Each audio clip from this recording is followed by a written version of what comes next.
Hi guys, welcome back to my channel. It's Angela, and I am doing, it's late here, I am doing Simon from the Hermit's Cave, do a hashtag all about tarot 2022.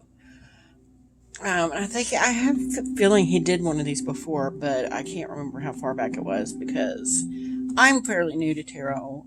It's 2019. To me, that's new. And he's been around longer than that. And so I don't know. I feel like this was like the beginning of my tarot journey. He did something similar to this, but I can't be for sure. But there are 13 prompts. So let's get started. So the first one is your first deck and how you encountered it. My first deck, I did away with the box because it was crap. But it is the Radiant Rider-Waite-Smith. Was my very first deck ever, and I made a box for it here. I edged it in yellow because at the time I was like, I couldn't bond with this deck. I never did. I never have. I keep it as that reminder that some decks you're just not going to gel with, and you just need to be mindful of what decks you're getting that you're going to gel with. But, you know, I'd heard somewhere that if you edge it and stick it in your pillow, then you'll bond with it. That never happened. But I am working on some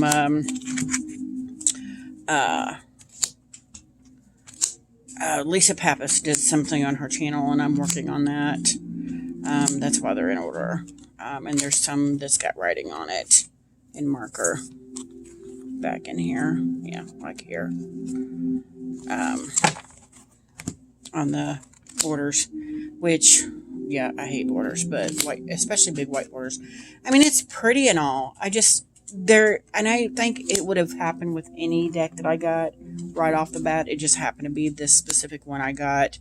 I got it because, like everything else in my spiritual journey, I woke up one morning with the overwhelming need to buy a tarot deck. I had started my spiritual journey a year before, in 2018, and I literally woke up one morning with the overwhelming need to know everything there was about spirits, about mediumship, about the paranormal, about everything. And it was this deep-seated hunger that just kind of like woke up in me. It was just weird. And the same thing happened a year later with tarot. I woke up one morning with the overwhelming need to have a tarot deck, and I couldn't figure out why. And the need never went away until I actually bought a deck. And I bought this deck because when I went to Barnes and Noble, and they're like a wall of tarot. I had no idea what I was looking for. I had no idea what I was buying. And I bought this deck because it said it was for newbies, and I'm like, okay, that'll work for me. And then I never bonded with it. It wasn't until a couple decks later that I realized you need to pick what you are drawn to. But it is, I do like the coloring in this. I just never bonded with it. But that is the very first tarot deck I ever bought. The Radiant Rider-Waite-Smith. So, prompt 2. Your last deck and how your tastes have changed since your first. My very last deck I just got recently is the Hocus Pocus Tarot deck and guidebook by Minerva Inside Editions. Is a publication company. Minerva Siegel is the creator. I actually am one of the few people I think that likes their decks. I love the backs here. But one of the reasons why... that's a beautiful world card. One of the ways my practice has changed, this is my favorite card in there, the High Priestess, with the little kid's hands reaching out, she's singing to them. I don't know how that makes me feel because she's singing them to their death, but luring them to their death, but I still love, it's like my favorite card in this deck. It's weird. But I would have never, back in the day, bought a pip deck. And this is a pip deck, clearly. But I never would have purchased a pip deck. And this is very much a pip deck. If you're wanting to go from like, I know some people start off with playing cards. Some people start off with tarot and navigate to playing cards, which is what I'm doing. This is a great go-between because you got some, because it's not all pips. I mean, not all of the pips are pips. Some of them have scenes in them. And it's a good balance if you're trying to learn one or the other, which I think, in my opinion. But this is a cute little deck, and I haven't really used it because I've been stuck on the Japanese Poetry Tarot that I've been working with for the last couple weeks. So when I got this last week, it's kind of just sat here. And I'll probably do an interview with it here in the next few days just to see how it goes. But I love it already. And that is the last deck that came into my collection. It's very much a pip deck, and it's just, I'm not afraid of pip decks anymore. That's one way. There's many, but that's one of many ways that my tarot practice has changed over the last 3 years. So, for question 3, it says, why tarot? And tarot for me is just a, hold on. Why tarot? For me, again, it's not one of those things that I sought it out. It was literally like someone in spirit was saying, hey, you need to do this. I fought it the whole way too. So that didn't help when it came time to learning tarot, because I was fighting it the whole time going, I don't need this. I don't want it. But I feel like even to this day, it's a stepping stone to get me where I need to go for my soul growth. It's one of the stepping stones. Will I always be reading tarot? I don't know. I don't know that I will. I don't see it as something that I'll be doing forever. I think it's another stepping stone, another rock that's thrown in the river of my life to get me to the next ripple, if that makes any sense. So, question 4, tarot pet peeves.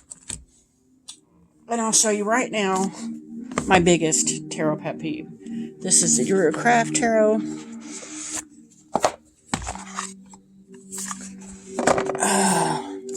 I've not used this deck. I've mentioned about this deck that I had a dream about it. Several dreams. And I dreamed about it until it made me buy it, pretty much. And I still have no desire to work with it, but I'm like, I found it on Amazon for like $15. And it's beautiful. I'm not going to lie. It's a gorgeous deck. I just have no desire to work with it. Partially because my biggest tarot pet peeve is borders.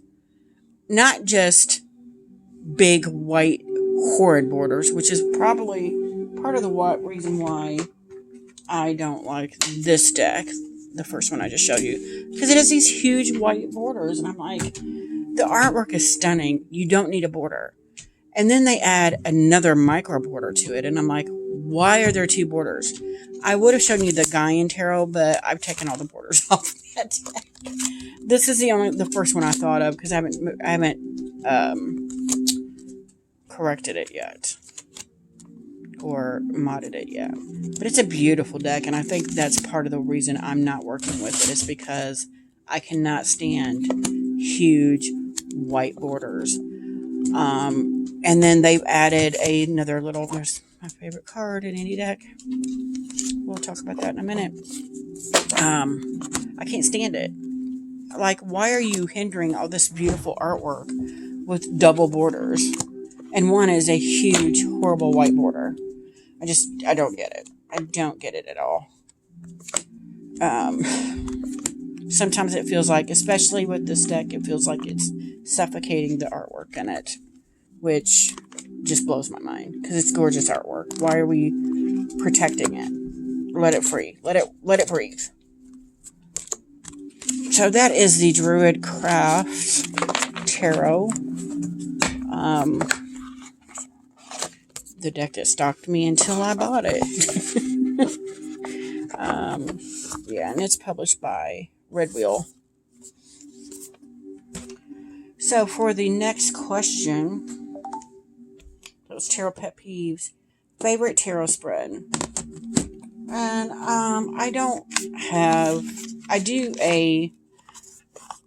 this is my stretch tarot. I've edged it.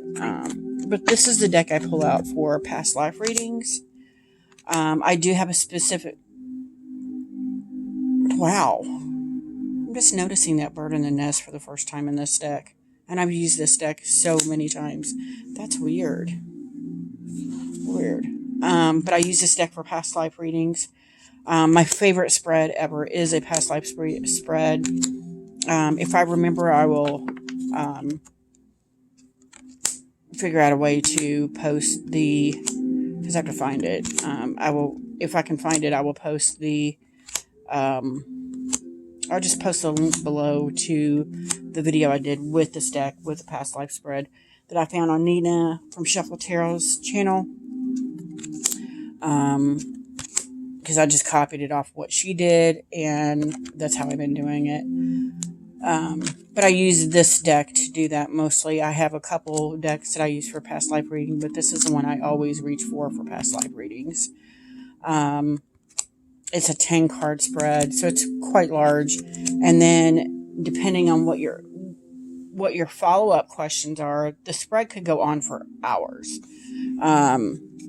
Just hours. And this deck is the epitome, the living embodiment of what I had pictured for, before I ever knew this deck existed, of a past lives reading, or past lives deck. So I thought that was cool. And then I do a weekly spread every Sunday on my channel. That's the energy obstacle and advice for the week, a 3-card spread. That would be my second one, and I got that from Lisa Pappas on her channel.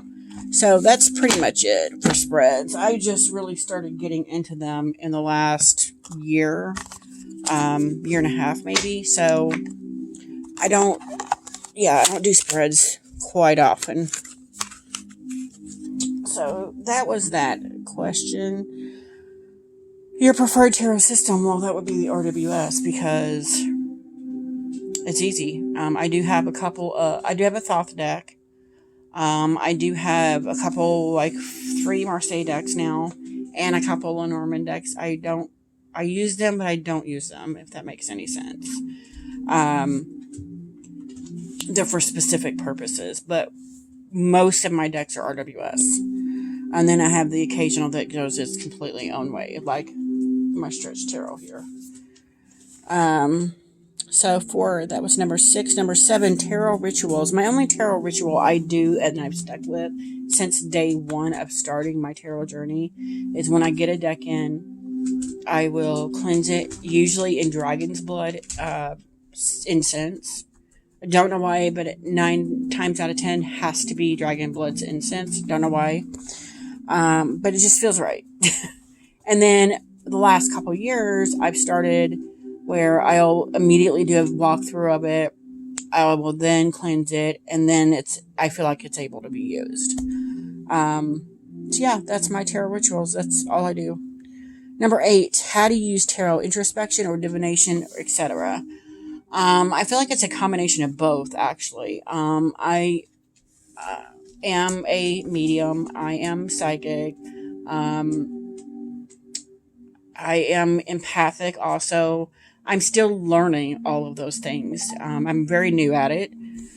And I think in the beginning, it was an introspection thing. I'm leaning more toward divination now. But in the beginning, I think it was more toward the introspection part of just learning everything.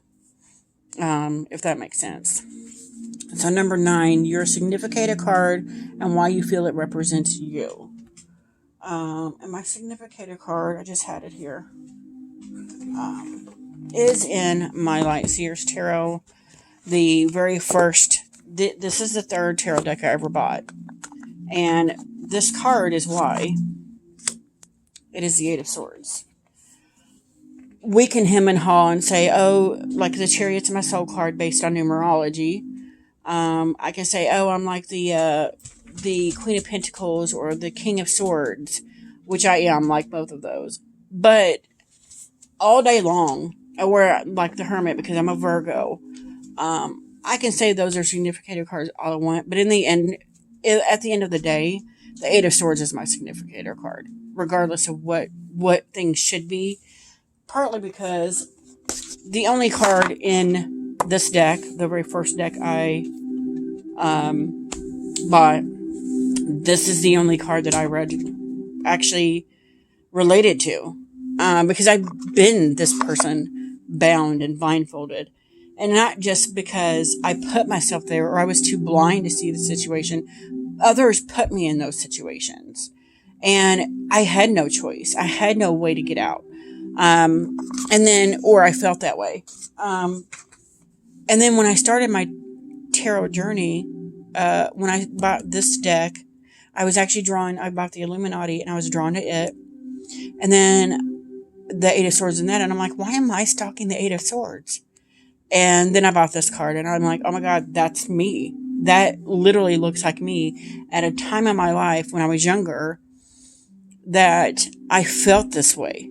But yet I was free. I did not realize for so long that I was already free of the ties that bound me. And I bawled and bawled. And I'm like, this card was my awakening moment that made me realize I still feel like this person in here, even though for years I've been free and I've not realized it. So this will always be my significator card because it's not only reminding me of how I was, but it's reminding me constantly that I am free and free of all these things that I once held myself bound to. And I think that's quite beautiful. And I love that reminder in a tarot deck. So for number 10, most expensive tarot acquisition, my second favorite deck ever,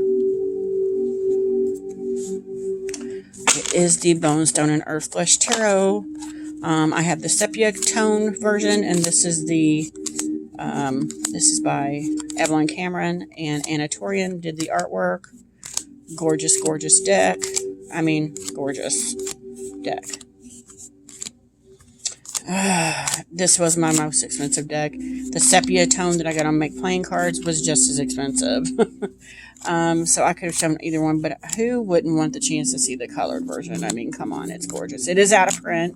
You can get the sepia one still on Make Playing Cards, but yeah, and it's got the red gilding. Been well loved, so it's kind of worn off, but that is my most expensive deck. Unicorn deck, the deck that is so hard to find, would be the Majestic Earth Tarot. I tried to buy, before I realized it was a deck, it was already out of print. So by the time I went to get it, it was no longer available. And then I missed the buyback that they did some messed up versions of it. I missed it completely, and I'm still kicking myself for that because I love that deck. I want it so bad. If I could find it cheap, I would be on it, but I can't afford a $200-$300 deck now. So number 12, what is the most important lesson that tarot has taught you? It's taught me to learn to trust myself again, because I made so many horrible decisions in my past that for a long time, and this is what tarot has taught me. It's taught me to learn to trust that gut feeling that I have. That's 99.999% of the time correct. And so, yeah, that's what tarot has taught me. So for number 13 and the final question, dinner party guest. One guest of honor plus 2 other guests, dead or alive. And if it could be anybody, it would be Ernest Hemingway, and because I'm a writer, it would be Ernest Hemingway and oh my God, I just had her name. Famous female writer. Oh my God. Oh my gosh. I can't remember her name. Oh my God, it just slipped out. But one of them would be Hemingway, and then Simon from the Hermit's Cave, because I would like to sit down with him, go to Glastonbury and hang out, and that would just be cool. And I love his little trucks through the city, his little walks that he does. I just think it's so cool. Being an American and somebody that's always too broke to go anywhere, it's kind of like I'm on that trip with him. So that's kind of cool. But if we're talking just tarot, I would, of course, want to meet Anatorian. This is her deck, Tarot of the Abyss. Oh my gosh. And all the cards just fell. This is it's a black and white deck. It's my first real official black and white deck. I have the new Elements era tarot. But it's like a sepia tone. So this is my first black and white. And I guess I'd want to meet Edgar Allan Poe too. If we're doing writers, I would meet Hemingway and Edgar Allan Poe. And then Simon. But if we're doing tarot, it would be Anatorian, which I love, love, love all her stuff. And Chrisanne, because she's got my soul deck, and I would pick her brain about how she did all of this deck. And I mean, the colors in it. If there were ever a deck that would be just for me, this is it. This is the deck that I feel like she made just for me. It's beautiful, and I love it. And I don't like any of her other decks except her Oracle deck, so I just find that even more telling that this is my soul deck. But yeah, and then of course Simon from the Hermit's Cave, because what I just said, he takes us on his walks, and it feels like we're there with him. So I'd have to include the creator of this tag in my dinner party. So anyway, I hope you guys enjoyed this. If you have any questions, comments, concerns, don't hesitate to comment below. If you like this video, give me a thumbs up. If you want to see more, please subscribe. And don't forget to hit that notification button so you're alerted to any future videos. And you guys have a good night. Bye.